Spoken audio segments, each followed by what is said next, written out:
CMSportsNet is made possible by Genova's To Go and by Carroll Links.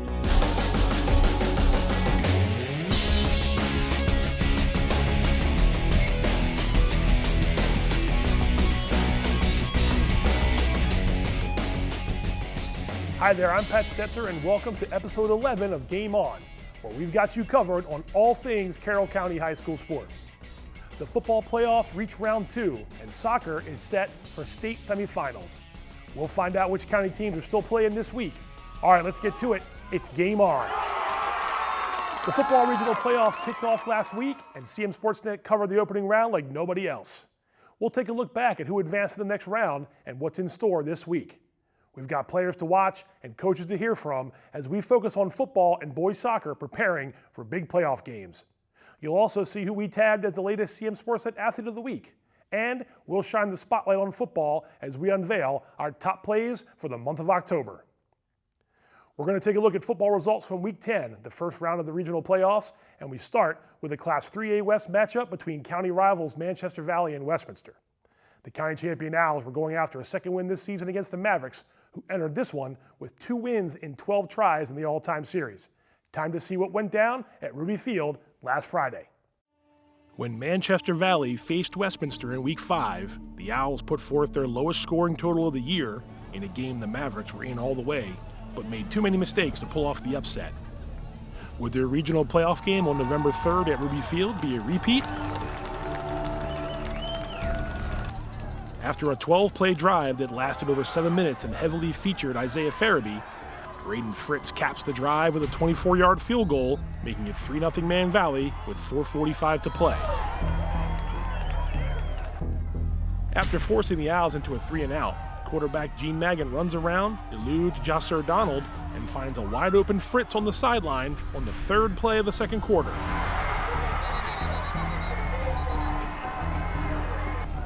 Four plays later on 4th and 1, Farabee takes a pitch to the right and goes into the end zone untouched for a 10-yard touchdown and a 10-0 Manchester Valley lead. The Mavericks refuse to let up. Kingston Canby scores on a 2-yard run, and it's 17-0 with 3:22 left in the first half, completely dominated at this point by the Mavericks.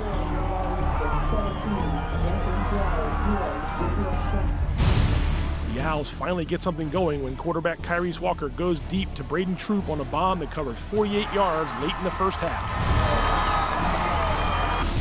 4 plays later, on 4th and goal, the Owls go for it, and Walker sprints out to the right and finds Troop again just past the goal line for a momentum-changing touchdown. It was 17-7 at the half, with the Owls due to get the ball to start the second half. After the Owls' drive stalls to open the half, Canby gets the Mavs going with this nifty 21-yard run. And they finish with points when Fritz drills a 27-yarder to put Man Valley up 20-7. With the Owls driving, Walker goes deep, but the ball is a little underthrown and James Herndon steps in front and makes the interception.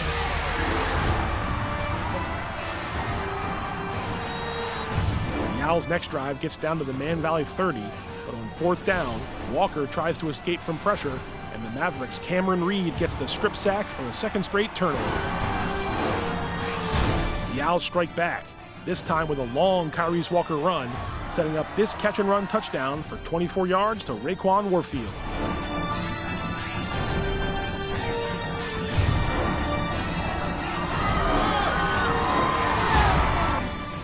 Westminster stays alive when Walker hits Troop just inside the pylon for a 2-point conversion that makes it 23-15 with 2:10 to play. The Owls go for the onside kick, but Manchester Valley recovers it and easily runs out the clock for their first win over Westminster since 2014. Final score is Man Valley 23, Westminster 15. Kingston Canby runs for more than 125 yards and a touchdown. Isaiah Farabee adds 75 yards and a touchdown, and Gene Magan throws for over 100 yards as the Mavericks improve to 6-4. They'll face Linganore in the second round of the playoffs. Westminster's season ends at 8-2, and Kyrese Walker's standout career ends with 126 yards passing and 42 yards rushing. Off to the other football results from Week 10. Anthony Rodriguez ran for 100 yards and Caleb Evans threw for 100 yards, but South Carroll couldn't keep pace with Williamsport, who beat SC for the first time. Ben Stevens ran for a touchdown to give FSK an early lead against Middletown, but the Knights responded in a big way and moved on in the playoffs. Liberty rode a big ground game to cruise past Century in their second of back-to-back wins over the Knights. Time for an updated look at the football standings through the first week of the playoffs. Winners Mill had the week off, so the Falcons remain at 8-1 overall. Man Valley moves to 6-4 with their win over Westminster. Liberty gets back to 500 thanks to that win over Century for the second time in as many weeks. The second round of the regional football playoffs features 2 county teams hitting the road and 1 getting to play at home. Man Valley heads to Linganore, Liberty visits Middletown, and Winters Mill hosts Williamsport. We have another CMSportsNet football playoffs highlight show on tap for you Friday night at 10:30. Join me and former South Carroll coach Mike Krause as we dissect the playoff games and look ahead to the next round of the postseason. Liberty heads west to face Middletown, and the Lions are 0-6 all-time against the Knights. The last time they faced off, the 2016 playoffs, Middletown prevailed 48-7. Man Valley takes on Linganore for the first time in program history. The Lancers are 9-1 and come into this game winners of 6 in a row. Winters Mill played Williamsport in Week 1. The Falcons took care of the Wildcats 38-14 by running for 180 yards and 4 touchdowns on the ground. Big Mill is 1-1 in that all-time series. Let's look at the updated Class 3A West playoff bracket. Unbeaten Oakdale hosting Sherwood in their second round matchup, and you see Man Valley has its matchup with the Lancers in Newmarket. The winners of those games move on to the quarterfinals in the state. Team stats matchup time. Let's start with the Mavericks and the Lancers. Linganore has outscored its opponents by an average of 43-10 this season. Very impressive. And Man Valley comes into this game having won 4 of its last 5 games. Speaking of the Mavericks, they feature the county's leader in receptions. That's James Herndon. He averages more than 14 yards per catch. While on defense, Cameron Reed has a whopping 15 tackles for loss on the season so far. Okay, let's look at the 2A, 1A West playoff bracket. We have those pair of county teams playing in the second round of the regional playoffs, making it possible that 2 Carroll teams from the same region could advance to the state quarterfinals next week. You saw that bottom half of the 2A, 1A West. That's where Liberty travels to Frederick County to take on Middletown. The Lions offense got healthy against Century the past 2 weeks, outscoring the Knights 77-0 in those games. Now some players to watch for Liberty. Tristan West has more than 700 receiving yards this year. That's the most in Carroll County. And linebacker Nico Marsicano has a team best 72 tackles this fall for Liberty. All right, let's move over to Winters Mill. We charted the Falcons for most of their regular season, one that had them post the best record in school history. The next step is getting the team's first ever playoff win, which could happen Friday night when Winters Mill hosts Williamsport for the second time this year. Malachi Danning has become one of the Falcons' many talented running backs with 420 rushing yards this year. Now they've been without standout Caleb Crouch since Week 8 when he went down for the season with a knee injury.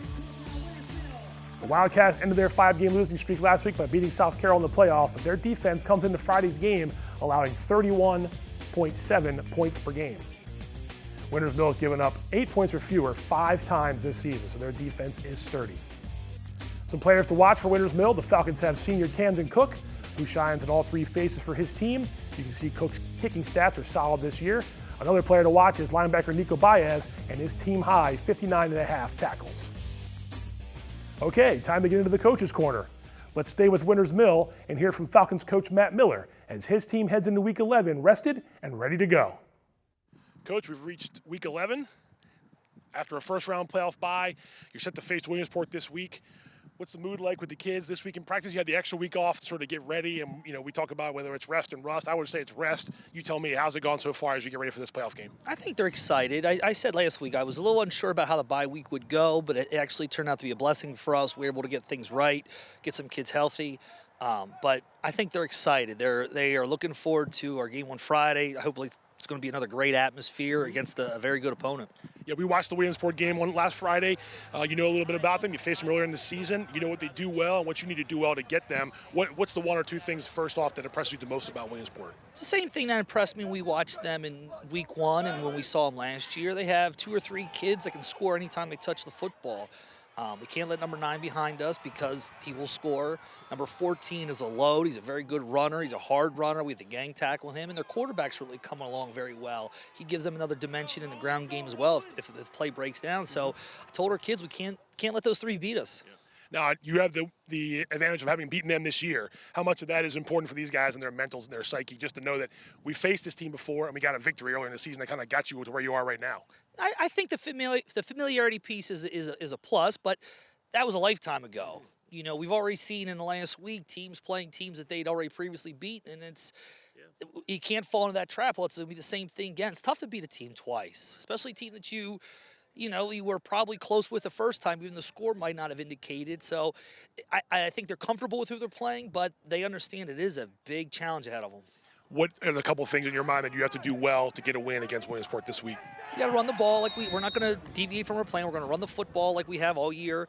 We need to play great defense against, especially covering up number 9, number 14. Just can't let them beat us. And if we do those things, I like our chances. Thanks to Coach Miller. Don't forget, we will see highlights from Winters Mill's game against Williamsport, as well as the Liberty Middletown and Man Valley Linganore games on Friday night at 10:30. Mike Kraus joins me in studio for another CMSportsNet football playoff highlight show. We're going to find out if Carroll has some more playoff football to be played, and we will find that out in the next coming weeks. Coming up next, we'll check in with boys soccer, as Century and Liberty are each 1 win away from state championship games, and you'll hear from both coaches. We'll also shine the spotlight on the top football plays from October, and we'll find out who earned CM Sportsnet Athlete of the Week. So don't go away. There's more Game On coming right up.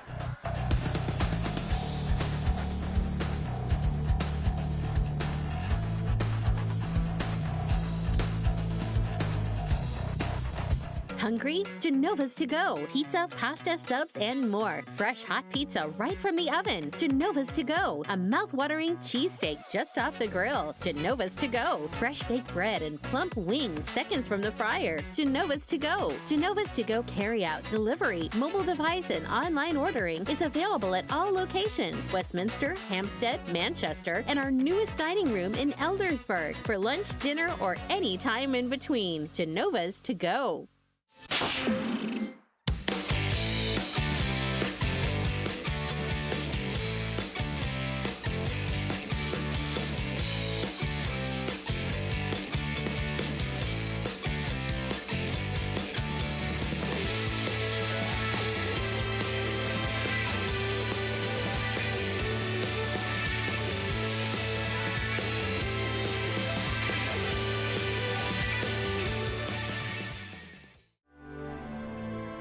When you enlisted, were you a citizen of the United States? No, No. I was not. I felt that I didn't need to be one. It's very, very important that the country supports the veterans that they have. So, yeah, we do a class reunion every 5 years. But for some of my classmates, for me to see my classmates, I have to go to Washington and look at the wall.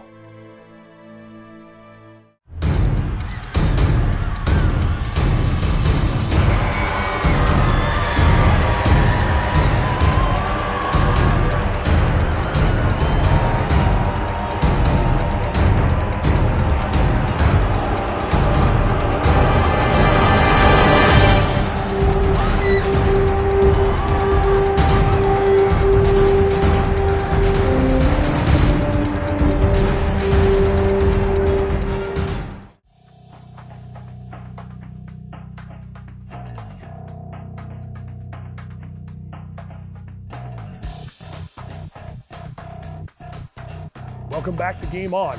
Let's take to the pitch and check in with Carroll County soccer teams, where 4 teams recently battled in state quarterfinals. Century's girls faced C. Milton Wright in the 2A quarterfinals. The Knights led 2-1 late in regulation, but the Mustangs tied it up and the game went into PKs where CM Wright prevailed. Century's season ends with a 12-2-3 record. Liberty's girls had a 1A quarterfinal at home last Saturday against Havre de Grace, and the Warriors came down from Harford County and left with a victory. Liberty finishes at 11-5-1 for their season. Liberty's boys got past International Langley Park behind a goal from Austin Veach, and the Lions won their 1A quarterfinal.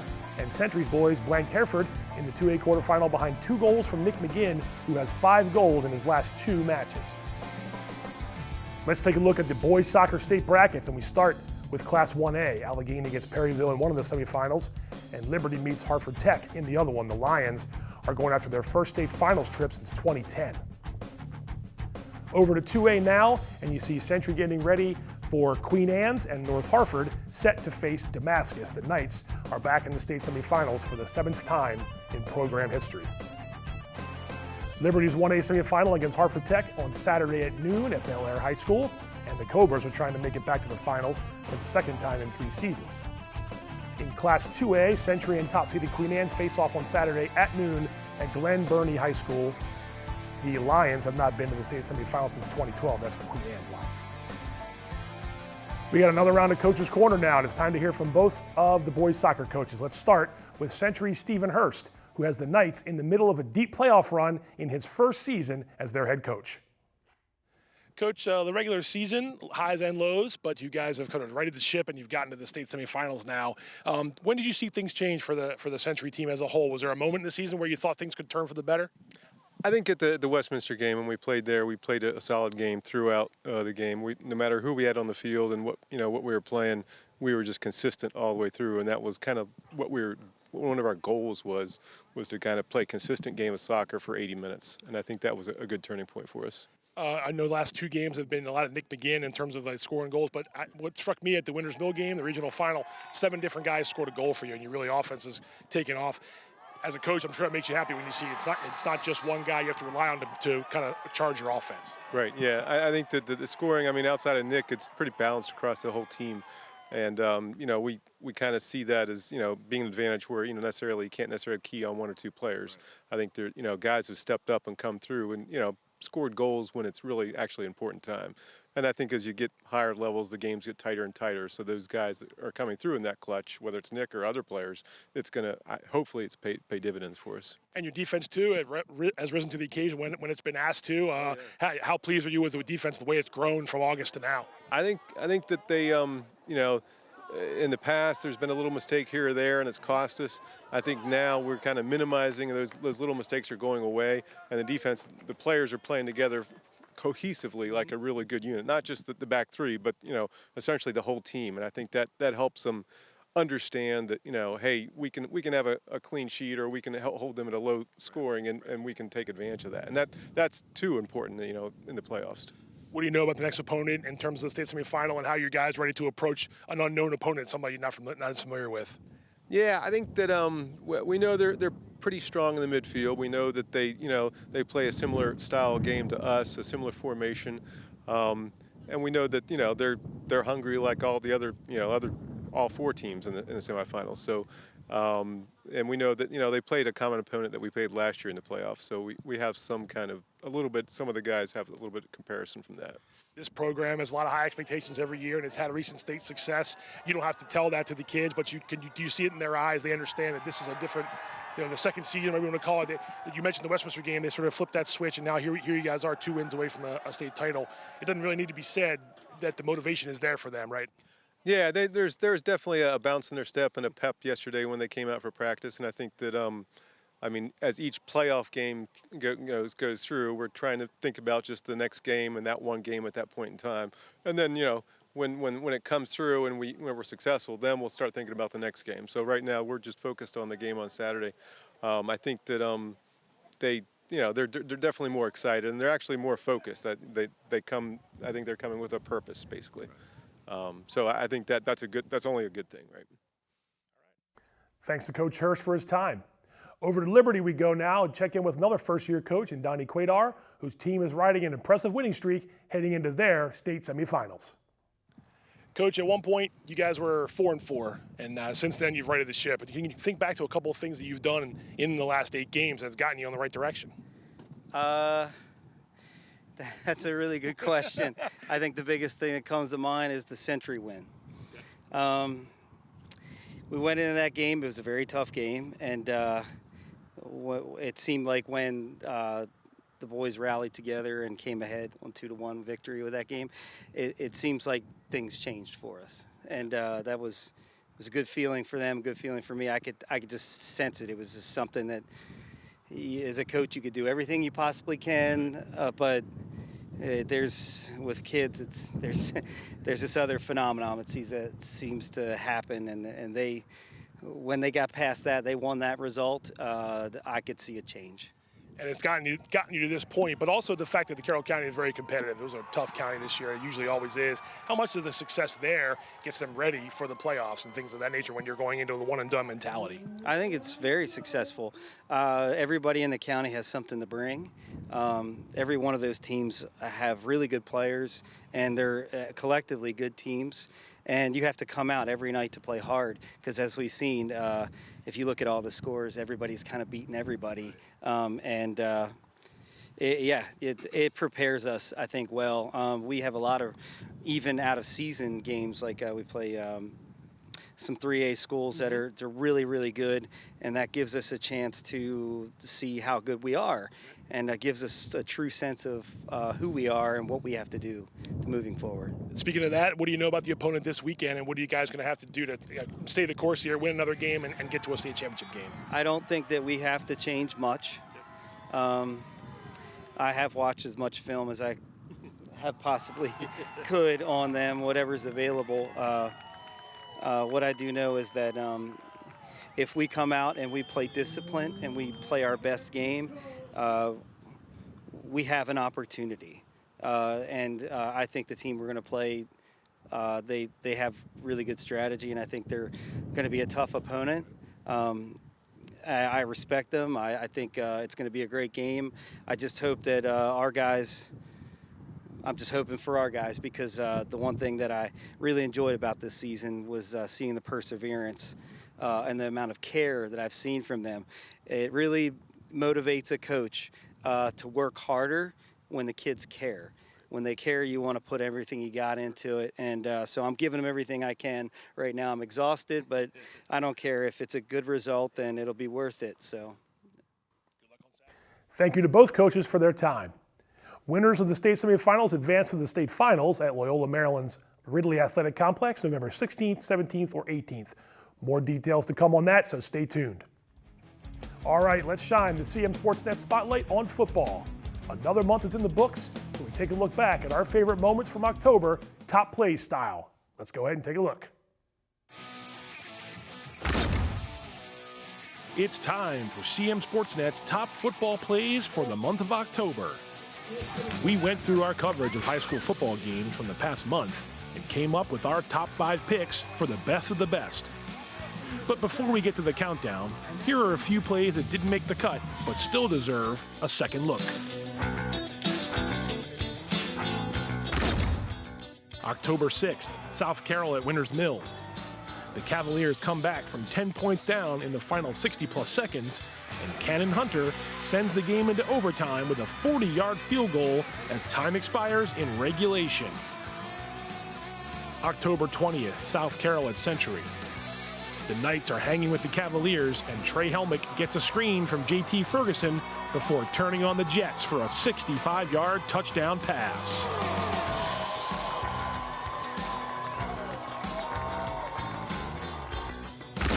And now on to the top 5 plays of the month. Number 5, Tommy Hinkhouse comes up with a turnover for the Falcons defense by tipping the pass from Caleb Evans and hauling it in for a nice interception.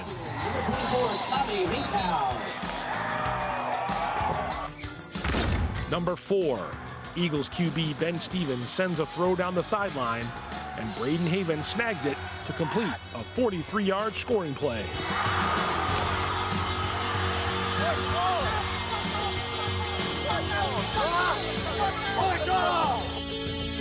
Number 3, Owls receiver Isaiah Sprinkle keeps his focus and grabs a pass from Kyrese Walker, stays on his feet, and races into the end zone for an 85-yard touchdown pass.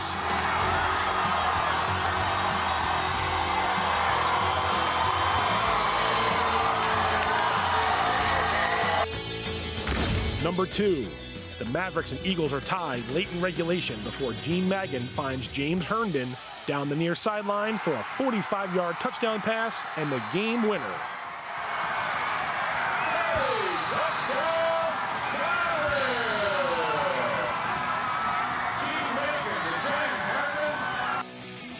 Number 1, The Lions have the Owls pinned deep, but Kyrese Walker does his thing and breaks off a 95-yard touchdown run to help Westminster get the road victory.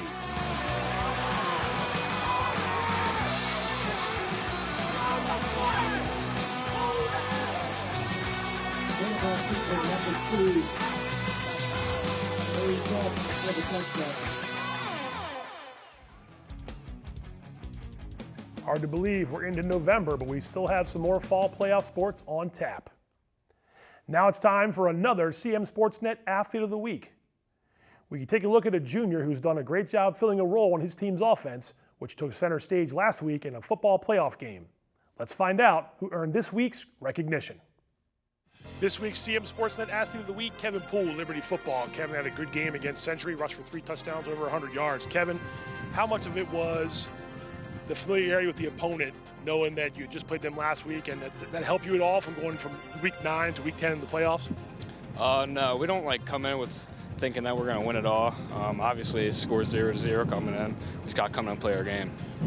Yeah, I know you had a good week against them in week 9 too individually. What did you take from that game into the playoff game, knowing what you could do against their defense running the ball? We knew that we just had to come in, do our assignments, fill the holes, play good defense, and we knew we just had to do it again. So it's been up and down this year in terms of wins and losses, and I know you had some injuries along the way with the team, but what's the attitude right now and the mood as you're into the second round of the playoffs, knowing that it's win or go home now from now on out? We just got to move forward, learn to hop over obstacles, getting some new players back that were out for injuries in the beginning of the stages. But they're coming back now, and we're starting to look like a good team. So hopefully we can keep carrying it on. Yeah, and I mentioned the injuries. Coach told me that obviously Seth is the primary back right away. He goes down a little bit in the season. You fill that role. Was that something that you had to work extra at, or was it just a, hey, next man up mentality? I got to go in there and help my teammates out? I was more of a next man up. You just got to do what you got to do. Come to practice. If they tell you to go do running back drills, go do running back drills. If you got to do something else, go do something else. What is the chemistry on this year's team? Obviously every team's different. Every year is different. I know you graduated some talent last year, but you brought some back this year. Here you are in the second round of the playoffs, one of the last teams in Carroll standing. How's the gel been like for your guys as the season's gone on? Well, we got a new quarterback, new team altogether, really. A lot of young talent, a lot of seniors graduated. We knew we had to build up chemistry to get this season rolling. Took us a little bit, but we're definitely building that up now. Congrats on a great week last week. Good luck this week in the playoffs. Kevin Poole, this week's CMSportsNet Athlete of the Week. CMSportsNet's Athlete of the Week is brought to you in part by Barnes Bollinger Insurance Services and by Genova's To Go.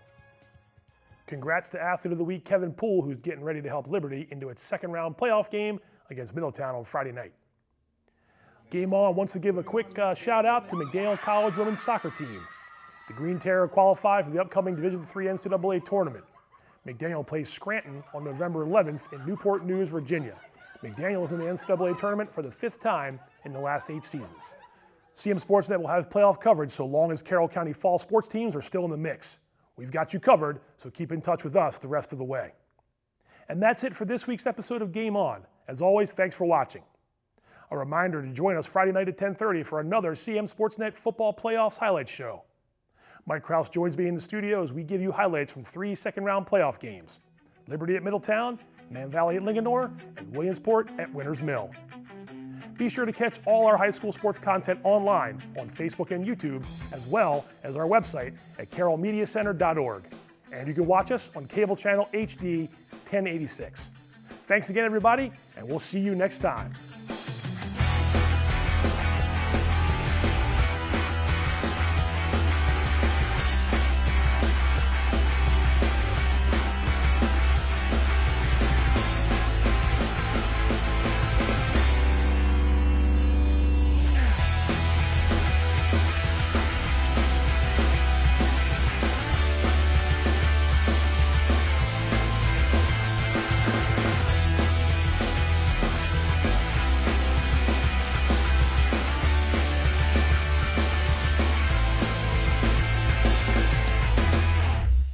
Hungry? Genova's to go. Pizza, pasta, subs, and more. Fresh hot pizza right from the oven. Genova's to go. A mouth-watering cheesesteak just off the grill. Genova's to go. Fresh baked bread and plump wings seconds from the fryer. Genova's to go. Genova's to go carry-out, delivery, mobile device, and online ordering is available at all locations. Westminster, Hampstead, Manchester, and our newest dining room in Eldersburg for lunch, dinner, or any time in between. Genova's to go.